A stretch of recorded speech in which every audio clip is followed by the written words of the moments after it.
کہ رسول اللہ کے صحابہ جتنے بھی ہیں سارے عظیم الشان ہیں، اور صحابہ سے جو کوئی بھی جہاں کہیں بھی جیسے بھی عداوت کرتا ہے، کہیں نہ کہیں وہ عداوت رسول اللہ کی وجہ سے بھی ہوتی ہے۔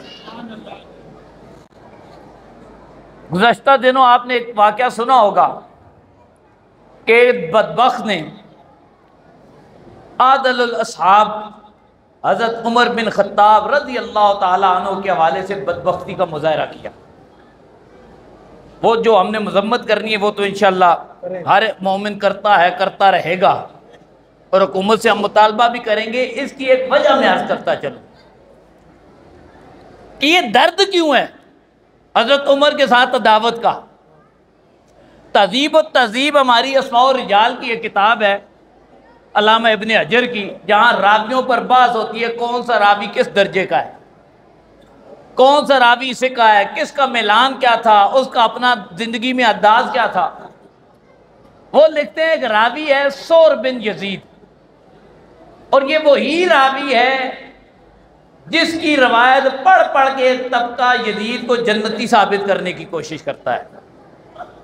مثلا وہ طبقہ جو یزید کا بڑا حامی ہے، جس روایت کو مغفور لہم کی روایت پڑھتے ہیں قسطنطنیہ کی فتح کی، کہ اول جیش جو ہے وہ جو قسطنطنیہ کے ساتھ لڑے گا وہ سارے بخشے ہوئے ہیں، تو اس میں یزید بھی تھا۔ اب ان راویوں میں ایک شامی راوی ثور بن یزید ہے۔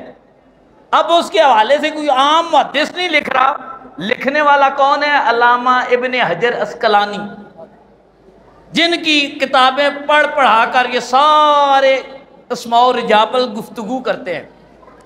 کہتے ہیں یہ جو ثور بن یزید تھا، اچھا باپ اس کا بھی یزید تھا، لیکن یہ نہیں کہ اس یزید کا بیٹا تھا اور کسی یزید کا بیٹا، لیکن ملان یزیدیوں والا ہی تھا۔ اس کے سامنے جب مولا مرتضیٰ کا ذکر ہوتا، حضرت علی کے ذکر کی بات آتی نا، راوی تھا، صحیح حدیثوں میں اس کی روایتیں ہیں۔ اب وہ صحیح ہیں نہیں ہیں وہ علیحدہ مسئلہ ہے، لیکن جن کتابوں کو ہم کہتے ہیں یہ صحیح حدیثوں کی کتابیں، ان میں بھی اس کی روایتیں ہیں، بخاری میں اس کی روایت موجود ہے۔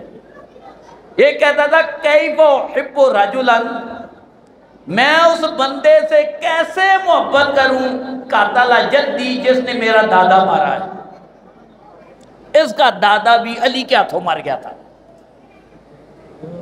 اب مولوی بھی تھا، شیخ الحدیث بھی تھا، اپنے دور کا بڑا معزز، ظاہری بات ہے راوی ہے، استاد الحدیث ہے، لیکن وہ بغض نہیں جا رہا جو علی کے ہاتھوں دادے نے شکست کھائی یا دادے کو مار پڑی۔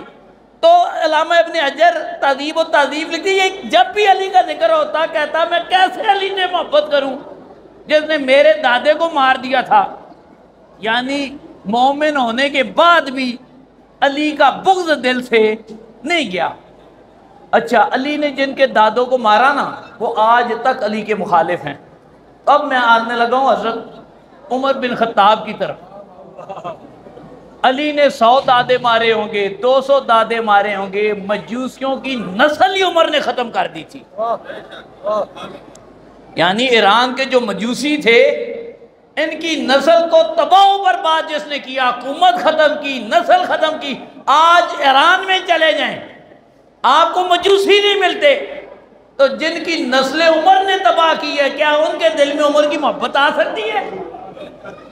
یہ وہی درد ہے جو عمر کے ہاتھوں ان کے اباؤ اجداد نے شکست کھائی ہے، عمر کے ہاتھوں ملیہ میٹ ہوئے ہیں، آج تک وہ بغض دل میں لے کر بیٹھے ہوئے ہیں، اس لیے عمر رضی اللہ تعالیٰ عنہ کو بھونکتے ہیں۔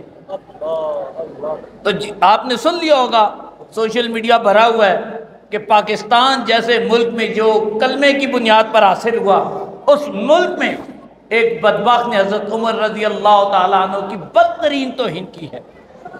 ہم سب، آپ سب مل کر ہم حکومت سے مطالبہ کرتے ہیں، اگر یہاں کوئی حکومت کا نمائندہ ہے ہاتھ کھڑا کر کے آپ اس بات کی تائید کریں، اگر ملک کا امن و امان باقی رکھنا چاہتے ہیں تو جلد از جلد ان وقتوں کو کیفر کردار تک پہنچائیں۔ آپ اس کی تائید کرتے ہیں؟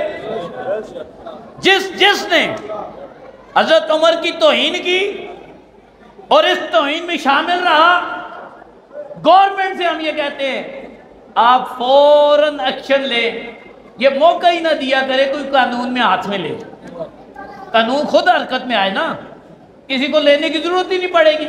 جب قانون خود حرکت میں آئے گا، ملک میں قانون موجود ہے، یہ کوئی اندھیر نگری تھوڑی ہے، اس بدبخت کو فوراً پکڑے۔ پہلے بھی ایک نے کچھ سال پہلے حضرت ابوبکر کی گستاخی کی تھی، آپ نے اسے سیف پیسے دیا، وہ برطانیہ بھاگ گیا، ملک میں آگ لگی رہی۔ اس سے پہلے کہ یہ بدبخت بھی کہیں بھاگ جائے، آپ خود پکڑ لیں، بجائے اس کے کہ کسی مومن کے ہاتھوں لگ گیا پھر آپ کہیں گے قانون کی پامالی ہو گئی ہے۔ قانون کو ہاتھ میں لے لیا گیا ہے تو قانون کو ہاتھ میں لینے کا موقع نہ دے، آپ خود عمل درآمد کریں۔ اللہ رب العزت ہر مومن کو رسول اللہ صلی اللہ علیہ وسلم کی عظمتوں کی جتنے چرچے جہاں جہاں ہو رہے ہیں سب کو جزائے خیر دے، آپ کے تمام صحابہ کو، آل بیت کو اور زیادہ ان کی عزت و رفعتوں میں اضافہ فرمائے، اور ہمیں ان کے ساتھ سچی عقیدت اور محبت کرنے کی توفیق عطا فرمائے۔